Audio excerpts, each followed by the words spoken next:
'Tasty Teja' nominations మాత్రం super పాయింట్స్‌తో, valid పాయింట్స్‌తో nominate చేశాడు. సీతని నామినేట్ చేశాడు. తను చెప్పిన రీజన్ ఏంటంటే, మొన్న మీరు టాస్క్ ఆడేటప్పుడు ఆ టాస్క్‌లో అందరూ మణికంఠన్ గేమ్‌లోంచి తీసేయమన్నారు. అసలు యాస్ ఎ క్లాన్ చీఫ్‌గా మీకు అందరూ తీసేయమని ఎక్కువ ఓట్స్ మణికంఠకొచ్చినప్పుడు మణికంఠని తీసేయాలి.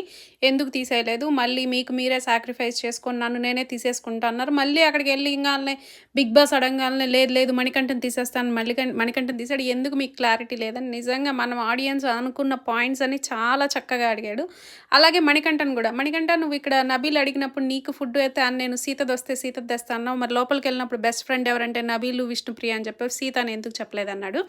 అలాగే యష్మికి, పృథ్వీకి ఫుడ్ ఉన్నప్పుడు పృథ్వీ తీసుకొచ్చావు. పృథ్వీ నీకు ఆల్రెడీ నాకు తేవాల్సిన అవసరం లేదని చెప్పినా కూడా పృథ్వీది ఎందుకు తెచ్చావు? యష్మి మీద గ్రడ్జా అని అడిగాడు. దానికి మణికంఠ లేదన్నాడు గానీ నిజంగా ఈ 2 పాయింట్స్ మాత్రం చాలా వాలిడ్ పాయింట్స్. చాలా బాగా వాలిడ్ పాయింట్స్‌తో నామినేట్ చేశాడు.